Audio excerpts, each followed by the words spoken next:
नमस्कार साथियों, स्वागत है आप सबों का पाठशाला में। और अभी हम जानने वाले हैं क्लास 12 के नियोजित विकास की राजनीति का चैप्टर नंबर जो 3 में है राजनीति विज्ञान के, उसका एक इम्पोर्टेंट क्वेश्चन जो बहुत ही इम्पोर्टेंट है। योजना आयोग का गठन और कार्य को समझाइए। किसके बारे में? योजना आयोग। अगर आप कंपटीशन का तैयारी कर रहे हैं उसके लिए भी बहुत ही इम्पोर्टेंट है। योजना आयोग से संबंधित प्रश्न आते हैं। वीडियो को स्किप किए बिना आप अंत तक बने रहेंगे, चूँकि हम बीच में ऑब्जेक्टिव क्वेश्चन को भी देखेंगे जो आपके सारे प्रकार के परीक्षाओं के लिए इम्पोर्टेंट होते हैं। तो आइए देखते हैं योजना आयोग को। तो योजना आयोग देश के प्रथम प्रधानमंत्री पंडित जवाहरलाल नेहरू भारत के वैज्ञानिक पद्धति से विकास करना चाहते थे। तो पंडित जवाहरलाल नेहरू कैसे विकास करना चाहते थे? वैज्ञानिक पद्धति से। भारत के सामाजिक और आर्थिक समस्याओं को क्रमबद्ध तरीके से हल करना चाहते थे, और यहाँ जो भी समस्याएं हो, चाहे सामाजिक आर्थिक, उसको क्रमबद्ध तरीके से हल करना चाहते थे। वे सोवियत संघ की योजना प्रक्रिया से अत्यंत प्रभावित थे और सोवियत संघ की योजना प्रक्रिया से भी प्रभावित थे। अतः वहाँ की तरह भारत में भी नियोजन प्रक्रिया प्रारंभ की, जैसा सोवियत संघ में था वैसा ही। तो एक क्वेश्चन यहाँ बन सकता है कि योजना आयोग कहाँ से संबंधित है या फिर किससे प्रभावित है? तो याद रखना सोवियत संघ। सोवियत संघ, आज के जो रूस हैं वो पहले सोवियत संघ थे जिसमें बहुत सारे देश थे। नियोजन की प्रक्रिया का संचालन करने के लिए उन्होंने 1950 में योजना आयोग का गठन किया।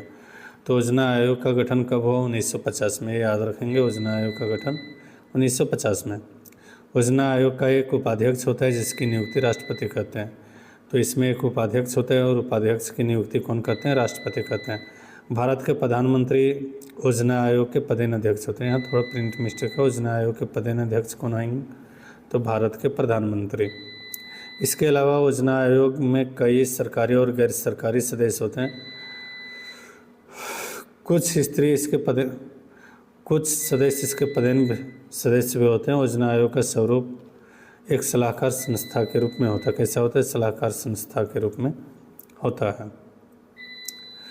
तो इसका जो प्रमुख काम है, 1 नंबर में पंचवर्षीय योजनाओं का निर्माण करना, स्रोतों का अवलोकन करना, इनकम कहाँ से आएगी उस स्रोतों का, योजनाओं को प्राथमिकता निश्चित करना, योजनाओं को के लक्ष्य को प्राप्त करना, योजनाओं के बीच प्रगति प्राप्त करना, मूल्यांकन करना, योजनाओं की प्रक्रिया में आने वाली बाधाओं को दूर करना, राज्यों के विकास योजनाओं पर सहमति प्राप्त करना, राज्यों का आवश्यक धन प्रबंध करना। वर्तमान समय में योजना आयोग की भूमिका काफ़ी व्यापक हो चुकी है। वर्तमान में आर्थिक विकास में इसकी भूमिका एवं आवश्यकता को नज़रअंदाज नहीं किया जा सकता है। इसकी कार्य क्षमता और कार्यशैली भी काफ़ी उत्कृष्ट दिखाई देता है। इसका कारण यह है कि संस्था प्रत्यक्ष रूप से प्रधानमंत्री के साथ कार्य करती है। तो इसी के साथ आपका एक इम्पोर्टेंट क्वेश्चन योजना आयोग से संबंधित क्लियर हुआ।